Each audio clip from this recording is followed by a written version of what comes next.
Vamos falar da região centro-oeste do Brasil. Seja bem-vindo, inclusive, ao Geo Brasil, Rodrigo Rodrigues. E olha só, com tranquilidade eu vou sair da frente do quadro e você manda aquele print maravilhoso ao som dele, do Michael Jackson. Solta o som, produção!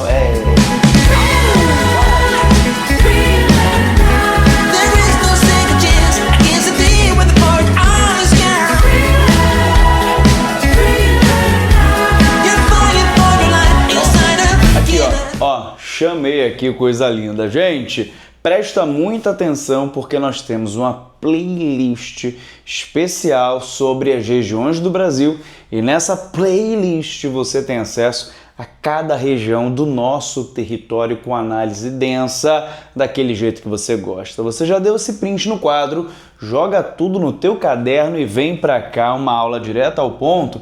E a ideia aqui é fazer um resumão dos aspectos bem gerais do nosso centro-oeste, para você ter aquela noção geral e conseguir de repente fazer uma prova que cai a questão de centro-oeste, de repente você está estudando para a escola, de repente você está estudando para um concurso público que cai o quê? Centro-oeste, ou de repente você é professor, assim como eu, e precisa de uma aula com referência do centro-oeste para você montar a sua.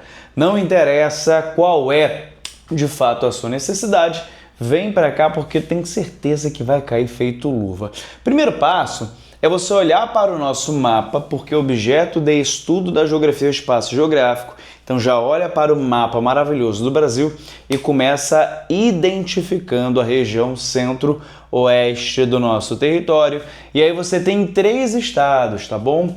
Goiás, Mato Grosso e Mato Grosso do Sul. Aqui a sigla, né? GOMT-MS. Aqui do ladinho as capitais. Cuidado! A capital de Goiás é Goiânia. Show? Não é Brasília.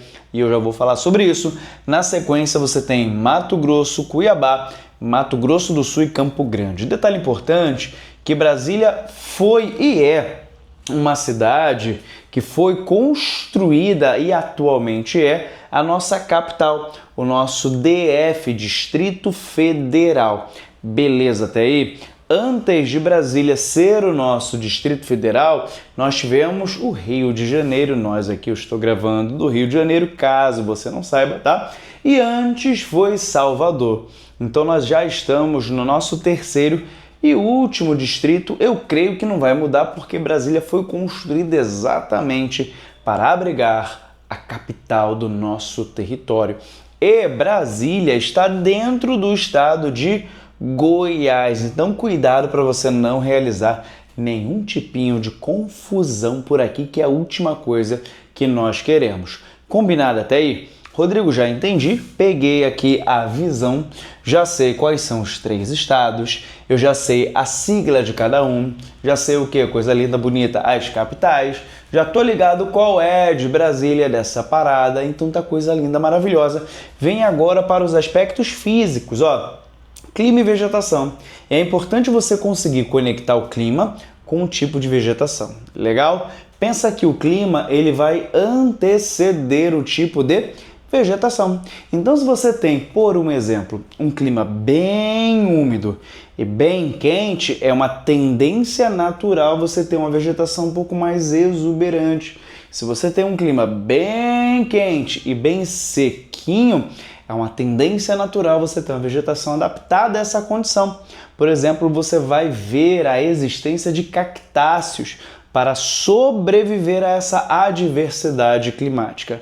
Só que quando você olha para a região centro-oeste do nosso Brasilzão da Massa, você tem um clima predominante ali, que é o clima tropical. Pode aparecer de repente aí para você somente o tropical, ou pode aparecer tropical típico, ou pode ainda aparecer tropical continental. E aí falar em tropical, puxa a setinha no teu resumo, coloca aqui do ladinho, ó. Ele é marcado por 2 estações bem definidas que aparecem para a gente ao longo do ano, tá? E aí você vai analisar o período de verão e o período de inverno.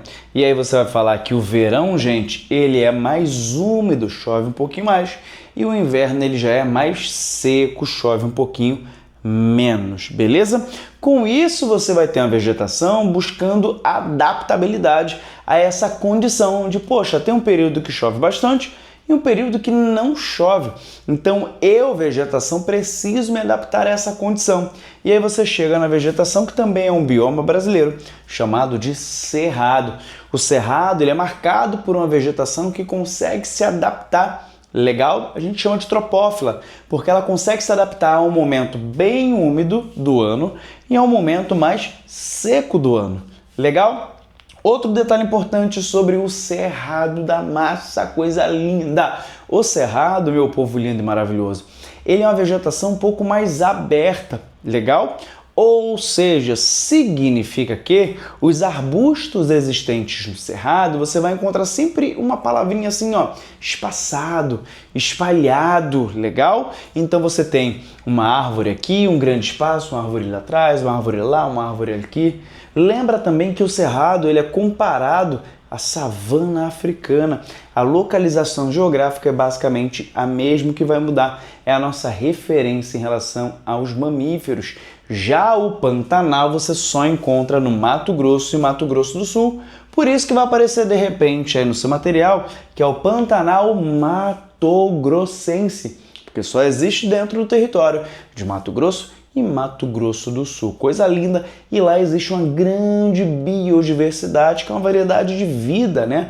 E essa vida, tanto na fauna quanto na flora. O Pantanal, de fato, é uma floresta, tem uma formação florestal, mas ele também tem outras vegetações mais arbustivas e rasteira. Por isso que você vai encontrar o Pantanal sendo chamado de mosaico da vegetação, o mosaico brasileiro. Apareceu alguma questão falando de mosaico, você já clica em Cerradão. Opa, Cerradão, ó, em Pantanal, coisa linda, maravilhosa.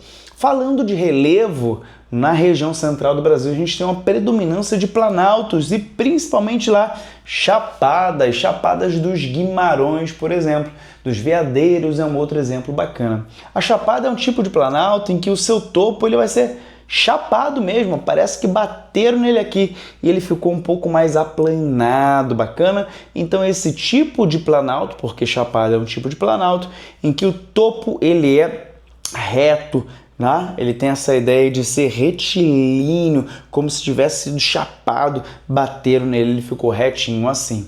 Outro detalhe bacana é a hidrografia. Eu tenho presença de grandes bacias hidrográficas e as principais do Brasil aparecem na região centro-oeste do Brasil, como por exemplo a do Paraná. E lá nós teremos a grande usina hidrelétrica de Itaipu, nós temos o Paraguai, a bacia hidrográfica do Paraguai, que pega também um território brasileiro, você não pode esquecer disso. Mais ao norte nós temos Tocantins, Araguaia e a bacia hidrográfica do Rio Amazonas, que é o maior rio do mundo.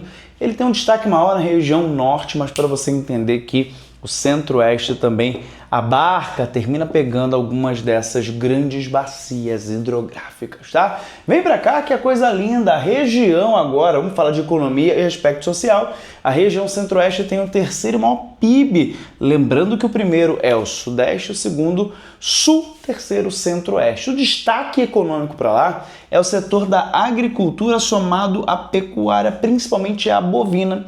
Então você pode falar em agropecuária. Rodrigo, qual o destaque da agricultura? Plantação de soja, principalmente destinado à exportação desse produto. E aí na pecuária você tem a pecuária bovina. Lembrando que o Brasil é um dos maiores produtores de soja desse mundão. E o Brasil tem o maior rebanho comercial bovino desse mundão. Ninguém tem mais boi e vaca que a gente, tá bom? Só a Índia, mas lá por uma questão cultural e religiosa, não é para o abate, não é para o consumo. Então, carne bovina o Brasil tem ao monte e lidera. Falando dessa estrutura rural, dessa estrutura do campo, eu preciso falar para você que o campo ele é bem mecanizado. E aí, se você tem um campo muito bem mecanizado, você termina provocando um chamado processo migratório, conhecido como êxodo rural. Muitas pessoas saem do campo porque não tem oportunidade de trabalho. Tem muitas máquinas operando lá. Terminam migrando, saindo, tá bom? da região rural e indo para a região urbana, que compreende a região do Centro-Oeste. A indústria lá tem um forte destaque para a produção de alimentos. Olha para cá, ó. Aspecto social chegando ao fim, mas se você chegou até aqui, deixa o teu like para ajudar o canal no YouTube GeoBrasil. Pega esse link e compartilha nos grupos de WhatsApp também. Tá bem? Tá? Para outras pessoas entenderem como tem playlist organizada sempre aqui para você continuar estudando com a gente. Aspecto social. Construção de Brasília atraiu o quê? A nova capital, tá? Atraiu migrantes, principalmente a população nordestina, que teve uma marca expressiva ali na construção de Brasília, um alto índice de urbanização, ou seja, a maior parte da população ali vivendo em área urbana, vivendo em cidades. Eu posso falar para você que, se tratando de percentual, é a segunda região mais urbana do Brasil, tá? Isso significa que tem pouca gente, Rodrigo? Tem pouca gente, mas as poucas pessoas que existem no Centro-Oeste estão vivendo em cidade. Por isso que esse percentual aumenta e aumenta muito. Brasília, no nosso Distrito Federal, tem excelentes indicadores sociais, tal como educação, saúde e renda. Quem vive em Brasília, você é de Brasília? Deixa o teu comentário aí. Você sabe que falar em vivência em Brasília é falar em uma boa qualidade de vida. E aí você vai analisar educação, saúde e renda. E existe um contraste. A gente falava muito das cidades periféricas, chamadas de cidades satélites, tá? E agora você fala que são somente as cidades periféricas, que foram cidades que foram surgindo ali no entorno de Brasília, e com a população passando por esse processo de migração para a construção, não ter onde morar, ocupa ali o entorno, e ali você começa a perceber as grandes desigualdades sociais existentes dentro do estado de Goiás, tá? Observação interessante, deixa eu chegar para cá para você mandar mais um print aí nesse quadro maravilhoso, e eu volto falando dele, o seu, nosso livro Educador Extraordinário. Aqui você vai aprender a como começar, continuar e concluir a sua aula a partir da neurociência. Eu sou especialista em neurociência e eu escrevi esse livro para você, que é professor, assim como eu, todos os dias em sala de aula. E digo mais, eu vou deixar o link aqui do nosso curso chamado GeoBrasil Professores. Você adquirindo ele hoje, eu envio esse livro para sua casa, tá? No GeoBrasil Professores nós temos aulas prontas do 6º, 7º, 8º e 9º ano. Nós temos também, além dessas aulas gravadas em vídeo, tem mapa mental, lista de exercício, tem apostila, metodologia ativa. Eu te ensino o que é a BNCC e como aplicar na sua aula a partir do componente geografia. Enfim, tem muita coisa. Dá uma olhada sempre na descrição desse vídeo. No mais, gente, eu fico por aqui. Me diz o seguinte, você é de Brasília? Deixa o teu comentário aqui. Ele é importante demais para o nosso canal. Produção, solta a música. Eu fico por aqui. Beijo no teu coração. Te vejo no próximo vídeo. Até lá!